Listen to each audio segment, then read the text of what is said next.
Bonsoir à tous et merci de nous être fidèles chaque soir sur Monaco Info. Découvrons tout de suite ensemble les grands titres qui seront développés dans cette édition. Nous nous rendrons tout d'abord à Boulazac, cette commune du sud-ouest de la France qui abrite l'imprimerie des timbres-poste. Le prince Albert II et la princesse Stéphanie y ont découvert le premier timbre qui sera émis à l'occasion des commémorations du centenaire de la naissance du prince Régnier III. Reportage à suivre. Aujourd'hui avait lieu la séance d'investiture du conseil communal après le scrutin du 19 mars dernier qui avait vu la victoire de la liste conduite par Georges Marsan. Ce dernier a été très officiellement élu pour la 6e fois maire de Monaco. L'inauguration aujourd'hui toujours des nouvelles urgences pédiatriques au CHPG. Elles sont ouvertes depuis hier et se trouvent à côté des urgences adultes. Les enjeux marins et maritimes monégasques au cœur d'une conférence donnée ce matin par le ministre de l'Équipement, de l'Environnement et de l'Urbanisme, Céline Caron, à l'invitation de la Jeune Chambre économique. Justice et injustice, des sources d'inspiration presque intarissables pour les écrivains. L'académicien Jean-Marie Rouard était lundi soir au Théâtre des Variétés pour évoquer cette thématique. Dans le cadre du cycle de conférences de la Fondation Prince Pierre, il sera notre invité. Et puis enfin, un double événement à la Salle Garnier, l'opéra Orfeo de Monteverdi a été joué pour la toute première fois et les personnages principaux étaient des marionnettes. Rendons-nous en Dordogne pour débuter ce journal à Boulazac. Le prince Albert II et la princesse Stéphanie se sont rendus à l'imprimerie des timbres-poste pour donner le coup d'envoi de la fabrication du premier timbre qui fera partie du programme philatélique des commémorations du centenaire de la naissance du prince Régnier III. C'est un reportage de nos envoyés spéciaux sur place, Vanessa Dessy et Julien Logier. En 2020, l'imprimerie des timbres-poste fêtait les 50 ans de son installation ici, à Boulazac, en Dordogne. Seul lieu de production de la Poste, l'imprimerie a pour mission la fabrication et l'expédition de produits philatéliques. Des techniques ancestrales aux dernières technologies, l'imprimerie Filaposte est un lieu unique gardé sous haute protection.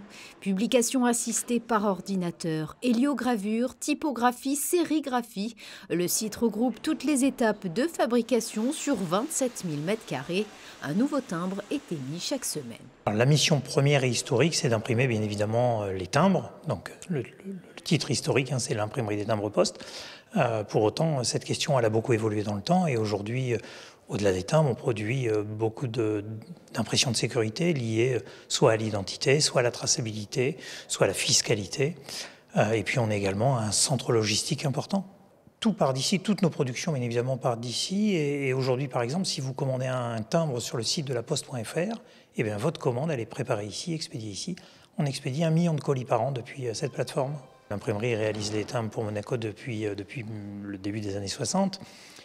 Cette collaboration, c'est une collaboration bien évidemment très étroite avec l'Office depuis toujours.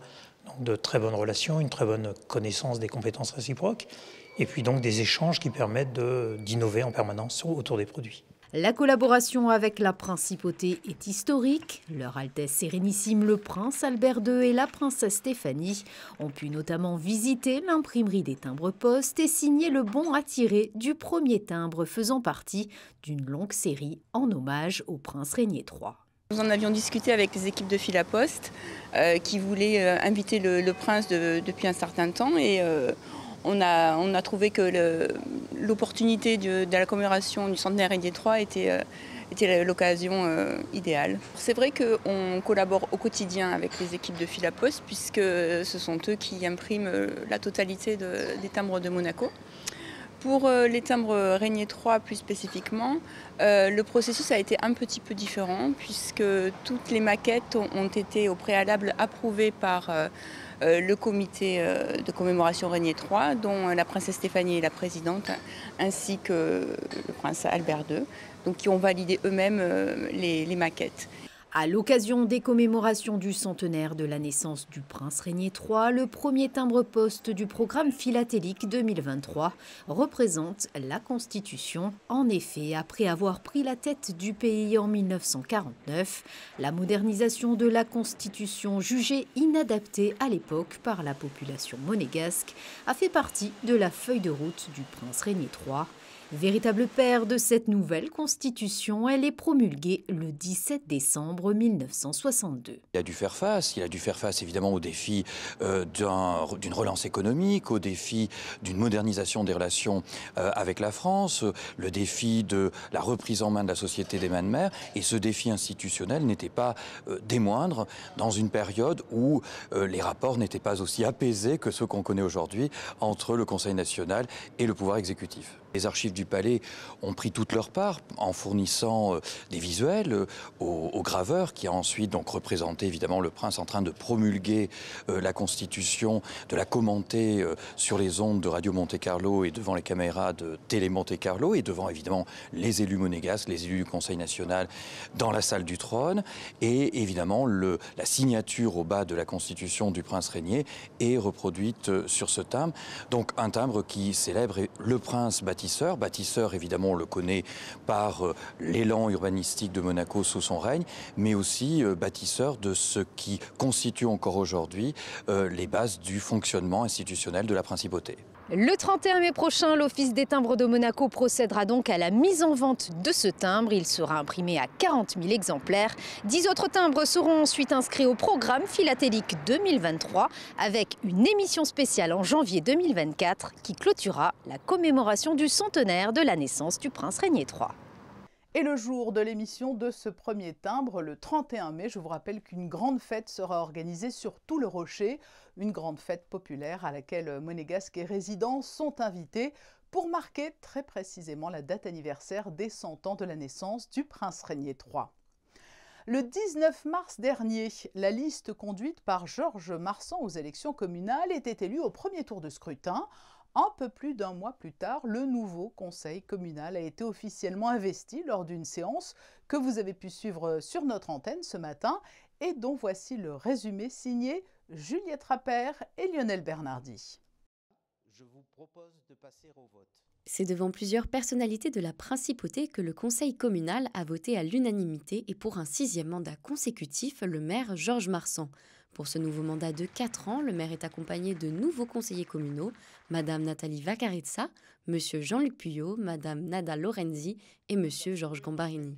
On représente donc les résidents de la principauté, les monégasques, et donc j'aborde ce mandat donc avec beaucoup de détermination et beaucoup de sérénité. J'ai été très émue parce que c'est vraiment un moment solennel et c'est maintenant qu'on prend conscience que ça y est, c'est parti, c'est une belle aventure qui m'attend pendant 4 ans et j'ai hâte de commencer. Dès aujourd'hui, le nouveau conseil communal s'attelle à la tâche avec de nouveaux objectifs. Nous allons réunir, pour aider les formalités administratives, nous allons réunir tous les services des crèches dans un seul bâtiment en Monaco-Ville. Nous avons pour les seniors également quelque chose de très important, c'est la journée des aidants pour les personnes qui aident les personnes âgées. Et nous avons évidemment les rondes de nuit pour garder au maximum nos aînés à domicile. D'autres projets sont en cours comme la mobilité douce et la lutte contre la rupture numérique. De nouvelles structures vont être mises en place comme la nouvelle médiathèque et une nouvelle salle de répétition. Des projets que le conseil communal compte développer avec une plus grande autonomie financière. Après 10 mois de travaux, les services d'urgence adulte et urgence pédiatrique du CHPG sont regroupés sur une unité afin d'améliorer la lisibilité des parcours et la qualité de l'offre de soins. Et c'est en présence du prince Albert II, mais aussi de Dimitri Ribolovlev qui a financé ces travaux, que ce nouveau service a été inauguré aujourd'hui. Le récit d'Émilie Flamin sur des images d'Alexandra Marangoni. Un service d'urgence unique. Les 15 000 enfants et 30 000 adultes accueillis chaque année aux urgences de l'hôpital sont désormais réunis sur un seul et même lieu. Un besoin important pour le personnel hospitalier adulte et enfants qui était jusqu'à maintenant éloigné. L'éloignement faisait qu'on travaillait à distance sans commun accord. Actuellement, nous allons pouvoir mettre en commun nos compétences et par capillarité, la prise en charge des enfants sera meilleure. C'est une opportunité pour nous de travailler ensemble avec nos collègues adultes et d'investir des lieux qui sont plus compacts, plus fonctionnels et plus efficaces. Un nouvel accueil partagé avec d'un côté la pédiatrie, de l'autre les urgences adultes. Un changement qui permet une meilleure prise en charge des patients. Pour la prise en charge des enfants, il y avait une prise en charge médicale qui se faisait aux urgences pédiatriques et une prise en charge chirurgicale qui se faisait aux urgences adultes. Là, le fait d'être au même endroit, on va pouvoir avoir une mutualisation de ces compétences-là et en fonction de l'affluence et des compétences présentes, on va orienter l'enfant d'un côté ou de l'autre. Les parents, de toute façon, ils iront vers cette banque d'accueil qui est commune, avec un point d'accueil qui est commun. Donc en termes de lisibilité, ça sera beaucoup plus simple. En plus du regroupement des 2 pôles urgences, la salle d'attente a été agrandie et repensée. Autre changement, 2 chambres supplémentaires pour les jeunes patients. Ces box circuits courts, ils ont vocation à prendre en charge les patients qui se présentent pour des pathologies très simples, une plaie infectée ou une entorse, qui ne nécessite pas forcément énormément d'examens derrière. Donc on va faire passer le patient par là. Il va pouvoir sortir beaucoup plus vite et ça va fluidifier la prise en charge, non seulement de ce patient qui va sortir plus vite, mais surtout comme il ne bloquera plus un box, on pourra prendre en charge à la place un patient qui a une pathologie plus lourde. Le nouveau centre hospitalier Princesse Grace, qui devrait ouvrir ses portes d'ici 2026, sera basé sur le même principe, un seul et même lieu pour toutes les urgences. La Jeune Chambre économique a organisé aujourd'hui son premier petit déjeuner conférence de l'année en présence de Céline Caron-Dagioni, ministre de l'Équipement, de l'Environnement et de l'Urbanisme. Anaïs Rieu et Alexandra Marangoni ont assisté à cette conférence qui portait sur le thème des enjeux marins et maritimes de la Principauté dans une politique d'urbanisme durable. Regardez. Avec une superficie littorale plus vaste que ses terres, la Principauté de Monaco veille à appliquer sa politique d'urbanisme durable, aussi bien en ville qu'en mer. Un sujet qu'a souhaité aborder la Jeune Chambre économique de Monaco, en collaboration avec des membres du gouvernement pour sa première conférence annuelle. 3 thèmes principaux y ont été présentés autour du développement économique et surtout durable des enjeux marins et maritimes de la Principauté. Les 3 thèmes, ça a été le thème des croisières, qui est un thème en général fort à l'actualité en cette saison de reprise des croisières, le thème du yachting et le développement durable de ce secteur-là, et surtout aussi le thème de l'urbanisation sur le territoire marin et de tout ce qui est éco-conception, comment construire, comment continuer à se développer de manière la plus durable sans nécessairement freiner notre développement. Réputée comme étant une destination de luxe et de tourisme responsable, Monaco construit son attractivité autour d'un esprit de durabilité, notamment avec de plus en plus de contrôles et de réglementations. Aujourd'hui, l'économie et le développement durable vont de pair et la politique environnementale menée par le prince Albert II et son gouvernement vise avant tout la qualité que la quantité pour une clientèle haut de gamme elle-même engagée. De plus en plus, en fait, on s'est aperçu qu'il y avait une demande qui venait des clients. À titre d'exemple, lorsqu'on a rédigé notre livre blanc, donc c'était juste avant la pandémie, eh bien nous avons réalisé des enquêtes et ces enquêtes nous servaient à connaître la perception que nos visiteurs avaient de la Principauté. Ils connaissaient la Principauté comme étant une destination de tourisme responsable et étaient prêts à la choisir par rapport à une destination responsable à prestations égales. Parmi ces réglementations, Monaco s'engage en 2023 à contrôler 90% des bateaux présents en baie et au port. Des textes ont également été adoptés pour contrôler davantage la qualité de l'air et l'ensemble des eaux, mais aussi pour réduire l'empreinte carbone et ainsi contribuer à l'objectif national de neutralité carbone en 2050. La justice et l'injustice sont des thèmes qui ont de tout temps inspiré les écrivains. Jean-Marie Rouard en est le parfait exemple, lui qui se bat depuis de nombreuses années pour faire reconnaître l'innocence d'Omar Haddad, ce jardinier condamné puis gracié dans l'affaire du meurtre de Ghislaine Marchal. À l'invitation de la Fondation Prince-Pierre, il a donné une conférence au Théâtre des Variétés lundi et il est notre invité ce soir. Bonsoir Jean-Marie Rouard. Bonsoir. Avant d'évoquer plus amplement le thème de la conférence qui vous a amené à Monaco, il faut le rappeler, c'est à l'invitation de la Fondation Prince-Pierre de Monaco, dont vous êtes membre du conseil littéraire, un conseil qui révélera le 10 mai prochain le nom des auteurs sélectionnés pour le prix 2023. Les lauréats sont tous bien évidemment de grands noms de la littérature, mais pas forcément immensément connus du grand public. Comment opérez-vous la sélection des auteurs retenus pour ce prix-là ? Écoutez, moi, j'ai eu le prix Prince-Pierre de Monaco il y a longtemps. Alors, je ne sais pas si j'étais connu du grand public, mais en tout cas, certainement, j'ai été très heureux d'obtenir ce prix, qui est plutôt un prix de consécration. Ce n'est pas un prix de découverte. Oui, en parce général, que cela se fait sur une œuvre complète. Hein. Oui, c'est plutôt sur une œuvre que sur un livre, voilà. Ou plutôt à l'occasion de l'apparition d'un livre sur une œuvre. Et en général, ça précède, c'est un très bon apéritif pour entrer à l'Académie française. Ce qui est de bon augure. Mon cas. Voilà. Dans l'attente de cette sélection qui sera donc révélée le 10 mai, ce qui est peut-être certain, c'est qu'au moins un de ces auteurs que vous retiendrez aura écrit autour du thème de la justice. Parce que la justice, c'est la thématique au cœur de votre intervention au Théâtre des Variétés. Et la justice, ou plutôt aussi, devrais-je dire, l'injustice, a inspiré tant de grands noms de la littérature. On peut dire qu'il n'est pas un écrivain, mais il n'est pas une personne qui ne soit obnubilée par ce thème. Ce qu'il y a de plus connu, bien sûr, ce sont les erreurs judiciaires. Donc cet engagement, bien sûr, est le plus connu. C'est celui de Zola dans l'affaire Dreyfus, c'est celui de Balzac dans l'affaire Pétel, et c'est surtout, bien entendu, Voltaire. Voltaire a été un homme qui n'a pas cette image de courage, mais qui a été un homme extraordinairement courageux à une époque où vraiment il a pris des risques très très importants pour défendre à la fois Calas, la famille Sirven, et pour réhabiliter le chevalier de la Barre. Mais Jean-Marie Rouard, est-ce à dire que l'écrivain, c'est un peu un justicier dont l'arme serait la plume? C'est très romantique en tout cas comme vision. Hein. Oui, mais vous savez, la France est un pays, comme vous le dites, romantique. La France, c'est surtout un pays chrétien, un pays qui a été marqué par le christianisme. Et vous savez bien que le christianisme, c'est l'histoire d'une injustice, l'histoire d'un procès, d'une condamnation à mort et d'une crucifixion. Mais il y a une vision plus large de la justice, et je crois que les écrivains y répondent dans leurs livres, c'est la défense de la loi naturelle contre la loi sociale.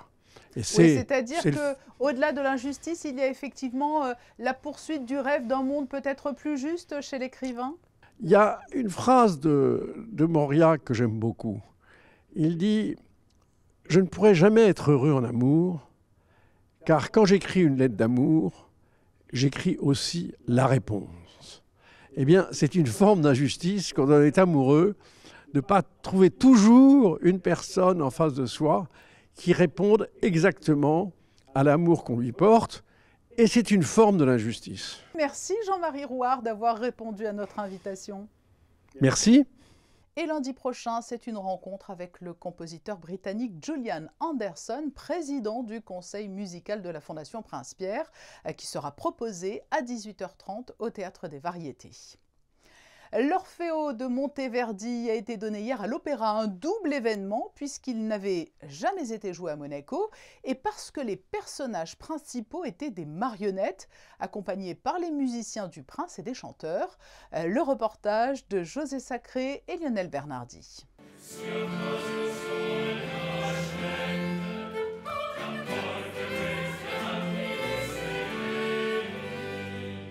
Soirée événement à l'Opéra de Monte-Carlo lundi 17 février. Pour la première fois, l'Orfeo de Monteverdi était représenté à la salle Garnier. Cet ouvrage, créé en 1607 à Mantoue, est considéré comme le premier opéra moderne.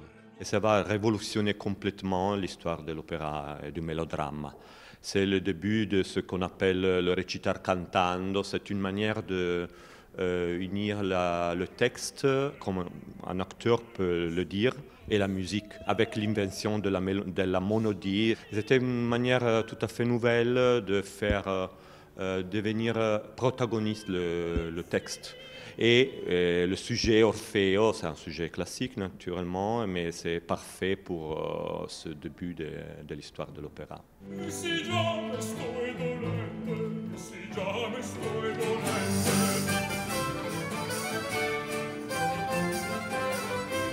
Ce chef-d'œuvre de l'opéra a été donné sur la scène par la vénérable maison de marionnettistes milanaise Carlo Colla et Figli, avec dans la fosse les chanteurs, les chœurs et les musiciens du Prince, dont c'était la première incursion dans le répertoire de musique ancienne. Sur les musiciens qui jouaient la musique du XVIIe italienne en particulier, Et ça demande vraiment une spécialisation extrême sur cette musique. Et on est avec des collègues, on se connaît depuis vraiment longtemps. On respire ensemble, on parle le même langage.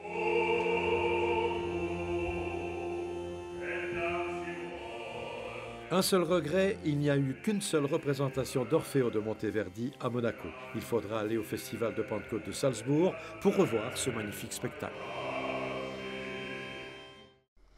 Dans vos agendas, à noter une nouvelle conférence au musée d'anthropologie préhistorique. Elle portera sur la grotte Cosquer, une conférence donnée par Gabriel Bérard, responsable de la médiation scientifique et culturelle de la grotte Cosquer.